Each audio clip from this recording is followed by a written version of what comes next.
And what's good, Roughnecks fans, and welcome back to the Rough 'em Up podcast. I'm your co-host, Colin Watkins, and welcome to what I'd say will be the most sad show in the history of this show. I'm here with my good friend and co-host, Arlington A-Train Lane. This is going to be a rough episode, ain't it, Arlington? That's why I did this in the beginning. That's why I did that in the beginning, man, because this is a rough one, man. Like literally in the name Roughnecks. It was a rough one to watch. Oh my God. So, of course, for those who need a reminder, a sad reminder, or those who don't know, the Roughnecks lost the South Division Championship to the Arlington Renegades 26-11 on Saturday here at the Rig in Houston. First of all, before we even get into the Roughneck side of things, I'd like to congratulate the Arlington Renegades. They played one hell of a game. They deserve that win. I mean, Luis Perez, 289 yards, 3 touchdowns, no interceptions, 19 for 27 passing. He deserves the shot for the title. Of course, they're playing the DC Defenders May 13th at the Alamo Dome in San Antonio. But, you know, Arlington, you and I were both at the game. We were in the press box. How would you describe for the folks at home the feeling in there as we started getting closer and closer to the end of that game? Because for me, it was just deflated in there. We couldn't believe what we were seeing. The second quarter pretty much was the game at this rate. When we saw the first touchdown from Luis Perez, we were like, okay, bad start. Okay, they know they can regroup. And then they didn't score in the first quarter, right? And that usually had been that had already had kind of been a problem for Houston throughout the season, was scoring in the first quarter or even scoring first. Mm-hmm. And then when it got to the second quarter, I mean, sir, it got really bad really quick. It got really bad really quick. And they had drive after drive after drive. It seemed like seemingly in that first half that Arlington could do no wrong, and that Houston was just having big head scratcher moment. Like, what do we do to stop them? And they had no answers for that.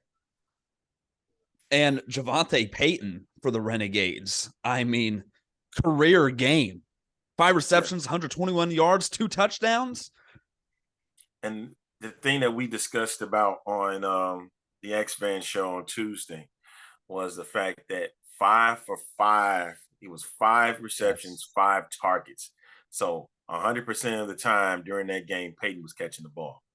So, you know, and he was finding open spaces, routes, you know, and then getting into the open field, especially that 59-yard touchdown that he was able to manage in the second quarter. That lets you know right there that Arlington's game planning was superb and that they did not show their hand in week 10. Yep. I was just about to ask about that.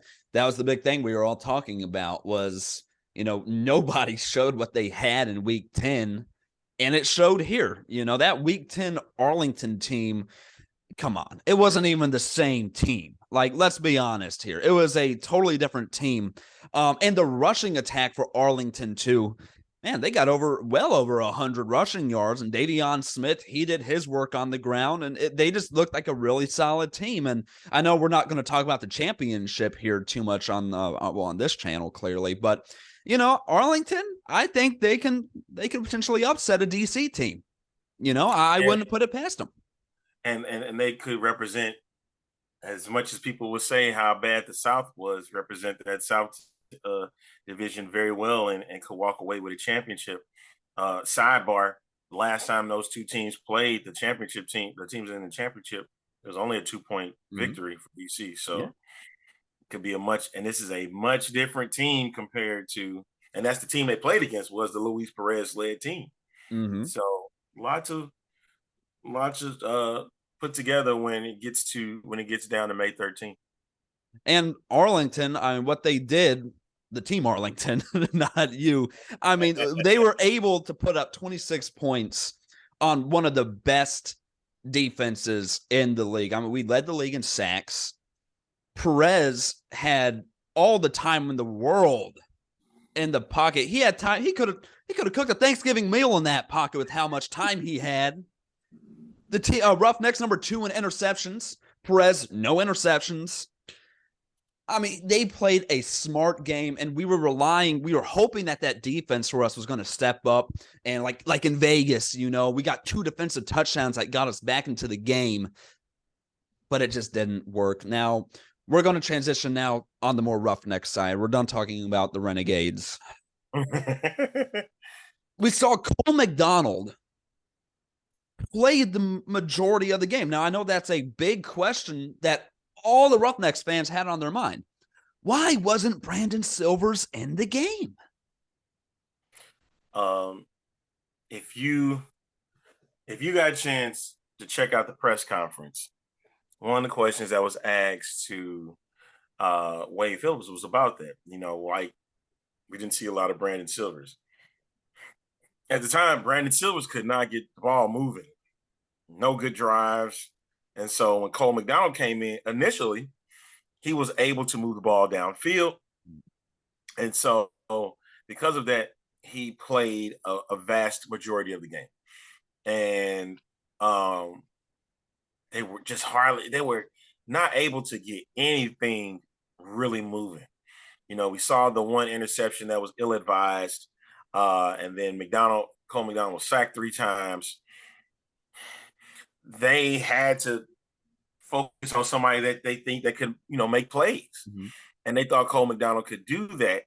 And they were trying to do a two quarterback system to kind of throw off Arlington's defense, but it wasn't panning. AJ Smith was just outcoached by Jay Hayes. Jay Hayes and Tim Lewis, the co-defensive coordinators for Arlington. Mm-hmm. They were ready to go the minute that clock started. So kudos to them, and kudos to John Hayes and Chuck Long for putting together a game plan that I don't think even the players, the Roughnecks themselves, knew what they were going to be up against. So, and even with the Brandon Silvers, I don't even think it would have mattered. Even if he got most of the snaps instead of Cole McDonald, it wouldn't have mattered. There was, I think for people at home, they may be thinking, oh, well, it couldn't have been that bad. But if you were in that stadium, just that feeling, you knew it was over. You knew it was over. For them to have literally the biggest crowd of the year. Yes. And forget what you heard. Granted, the 13,000 that was considered paid attendance did not look like 13,000 in there. It looked like 18,000 had showed up. 19,000 was inside. And it was deflated the minute that they scored the first touchdown. And they tried to rally, but they just could not get anything across. And that's what made it difficult. Jeremy Cox, he got the lone touchdown for Houston, which was a good sign. It's almost like you should have utilized him in the beginning. Mm-hmm. Maybe that could have gave a spark, because he had sparked it against Arlington the previous week. But even then, when you really look at it, Cullen, was that a game that Arlington was really playing for? Or was it just Arlington had a bad game? Nobody's going to really know. You can make your depictions however you want. Jeremy Cox having a great game, and then they coming out. I mean, they ran for 132 yards, but that didn't do anything to help Houston's offense whatsoever. And when you have a passing attack, I'm going to probably get into this right now. When you have the passing attack that's not working, the rushing game don't matter. They need to complement each other. And Arlington, when we were leaving the game, we were talking about John Trey Kirkland and how this season changed as soon as we lost John Trey Kirkland. It changed big time. Our passing attack was never the same. Never the same. You look at all the games compared to the first game against the Orlando Guardians, it's like a whole totally different offense. Now, first of all, shout out to Deontay Burnett for that one-handed grab that he had. I'm going to see if they give us the highlight for it, and I'm going to try to put it in now. Phenomenal catch. But I guess Arlington, what I'm trying to get at is looking for next season. I know what I want to see. I want to see a revamped offense for the passing game, whether it be quarterback changes or you pick up some new wide receivers to hopefully replace that Kirkland role. That's what I want to see over this offseason. What do you think about that? And what are you looking for over this offseason? Kind of the same. I want to see differences in the quarterback play. If that means Cole McDonald becoming the starter, that you work an offense around him. If Brandon Silvers is the starter, make sure you have a capable offense to work with. And it was very unfortunate that Jonte Kirkland went down. Mm-hmm. And you said it that it changed because we talked about that. And I would love Kirkland to come back. Because I think he deserves a second shot. And granted, the 4 games may be enough for him to get enough tape, to get into the NFL if that's where he winds up going. But I would love to see this core come back, Burnett, Bird, and Kirkland, because they all 3 deserve a shot at trying to get to the championship game again. Mm-hmm. Maybe what next year we'll get to see what Michael Bandy's about. If Bryson Aline is going to make his way back, Max Borghi. I want to see them start being more balanced again. Because there was the first 4 games of the season, there was a balance. But the biggest problem with that was they were going against South opponents. And they couldn't really orchestrate that against the North, even though it was later on down the season. Had a hard time against Seattle, had a hard time against DC. Even though Brandon Silvers did not play against the Battlehawks, they still had a hard time getting that in order because they had 4 in a row, lost 3 in a row, and then won 3 after that. So it was kind of a up, down, up kind of season, and back down again when it got to the game that mattered the most. And I think me and you had very high hopes for them, and thinking that was going to lead to a place in the championship game. But when you play a team 3 times, it can be difficult, and especially a team that changed quarterbacks 3 different times. Yes. That's what people need to realize. It is tough. And even though, DC did it, but DC, they're a whole another monster. That's a team that can beat a team 3 times. But with the team like the Roughnecks, I firmly believe if a guy like Drew Plitt, all respect to him, but if he was still quarterback for the Renegades, Houston would win that game. But Perez gave the Roughnecks defense no opportunity and no chances to get us back into the game. You look at the 3-game winning streak that we had to finish out the season. I hate to say it, we got in those games and we won those games because of our defense. They were scoring, they were making plays, and Arlington, as soon as they took that away from the Roughnecks, it was game over. It was game over. Our offense just sputtered out. I'd say our offense, as the season went on, they sputtered out, whether it be, you blame it on injuries or just game plan. I don't know, but offense for sure is going to need to be a big focus. Now, I know Bryson Allen, he's getting looks from NFL teams. So will he be back? I don't know. But Jeremy Cox, I want to see him more. I want him to come back next year because I know he has huge potential from what we've seen. In those 2 games he played, he has a new fan right here. And even just being on the field, he's a big guy. And he has the speed. Those are 2 things that we want in this offense. Now, for the defense, that's going to be interesting because we know guys on this defense, they're going to be gone. They're going to get picked up. Yeah. Very easily to put to pin to that. And guys like CJ Brewer, Trevon Mason, John Daka, I think they'll get some camps because they've done an amazing job all year long. Being big focal points during the year. Trent Harris. Oh, cool. Oh gosh. Trent Harris, Gene Harris.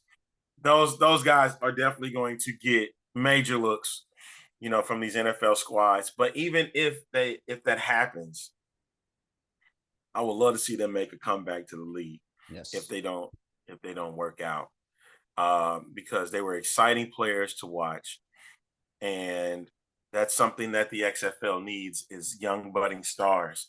Granted, everybody was a rookie this year, if you want to look at it as such.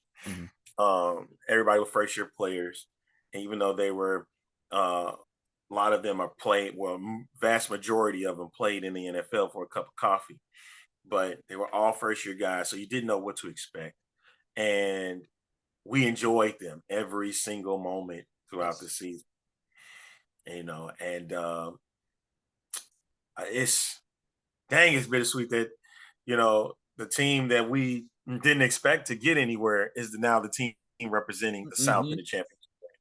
So that's where we are right now. And but again, another fantastic season from Houston Roughnecks.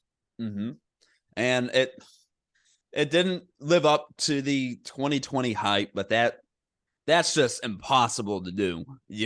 That's just impossible to do.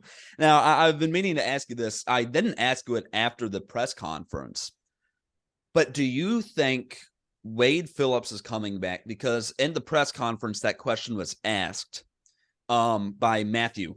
And, for those at home, he wasn't, I don't know, I wouldn't say he was the most confident, but he said if the league wanted him back, he would come back. So what do you think about that? Do you think he's going to come back? He'll be back.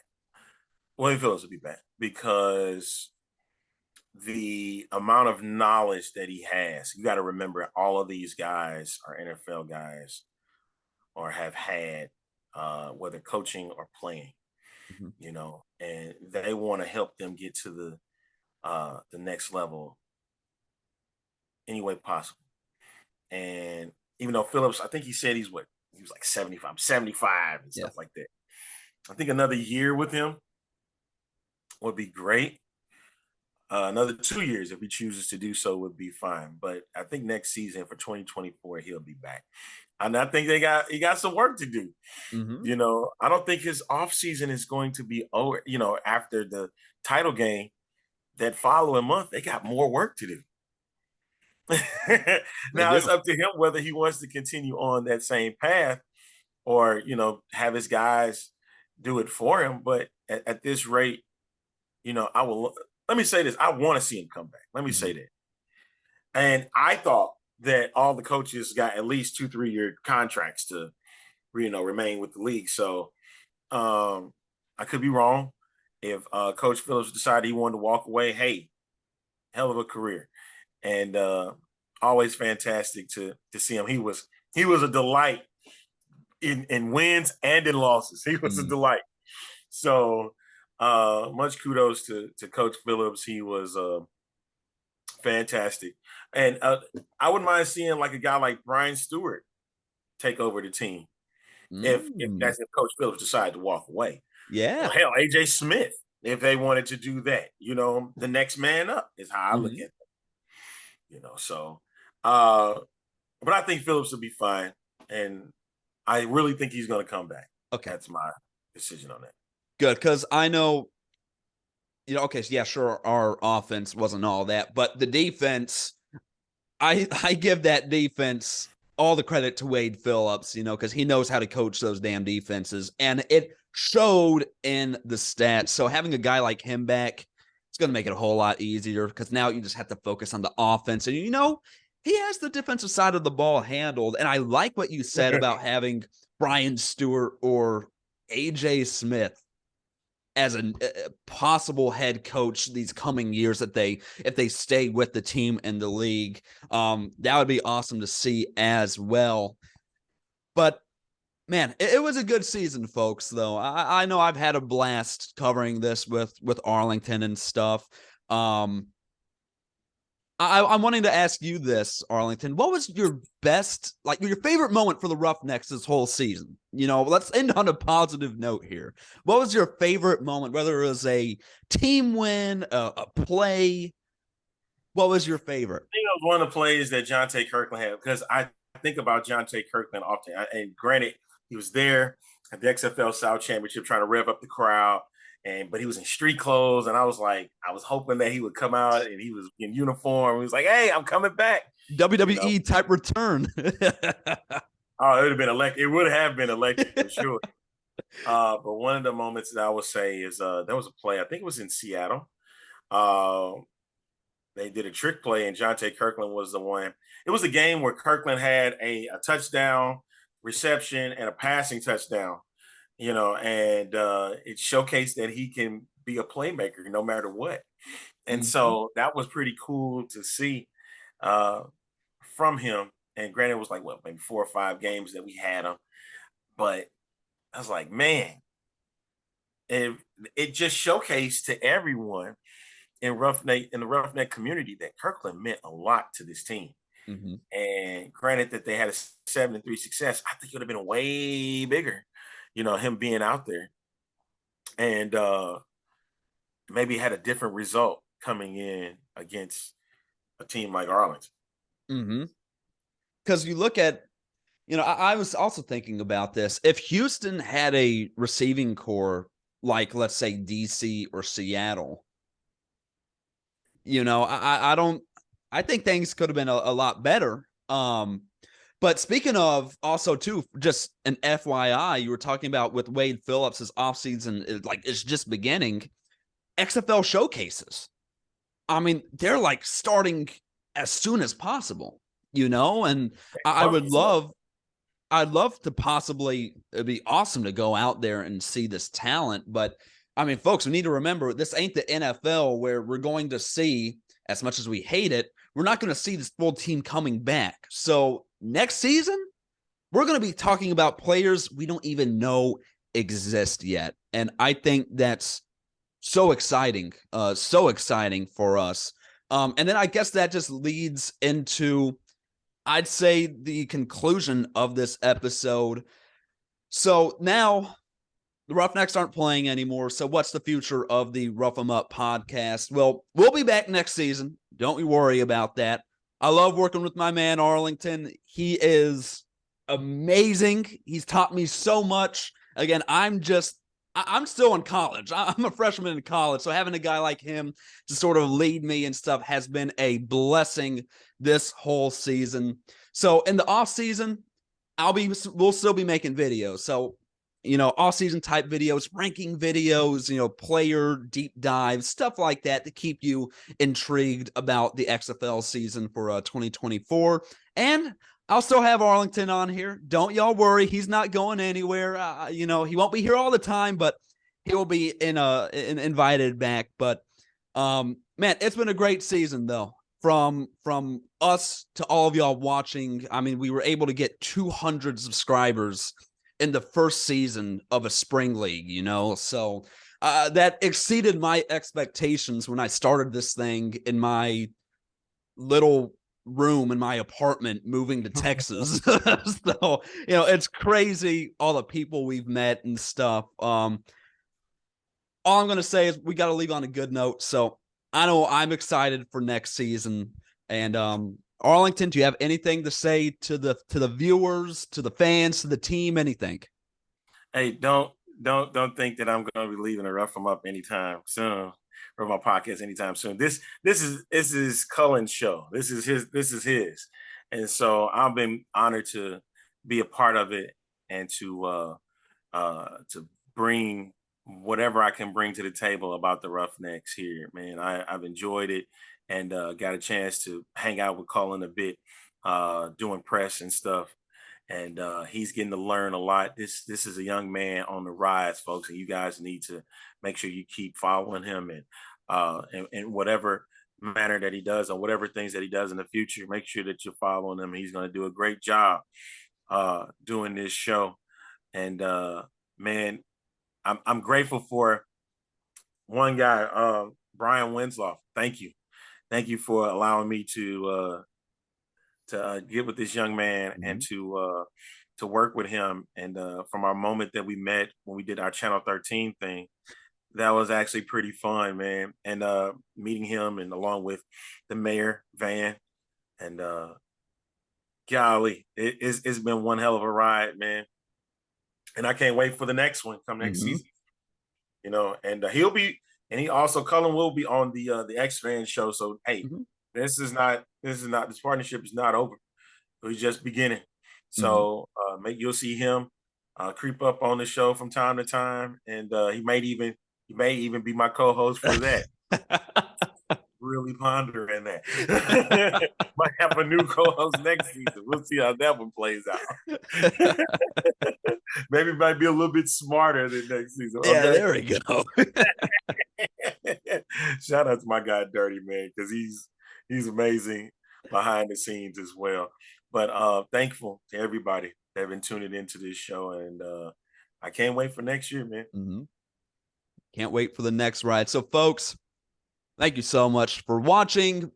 Make sure you keep on notifications. We're not done, all right? We're just getting started. This ride, this journey is just beginning. You're watching the #1 source, the premier source for Roughnecks news on all of YouTube. So, hey, make sure you subscribe. We're trying to grow this thing as much as possible. Hey, shout out to Evan. Shout out to Evan, the News Hub, baby. And yes, shout out to Evan. We forgot about that. Evan he was on the show a few weeks back. He's been phenomenal. I'm so glad that we've been able to establish a relationship with him. Expect him to be on the show more.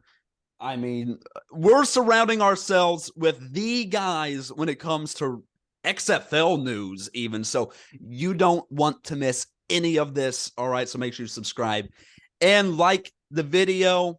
Folks, thank you so much for watching. And remember, rough them up, baby. Go Roughnecks. We'll see you next time.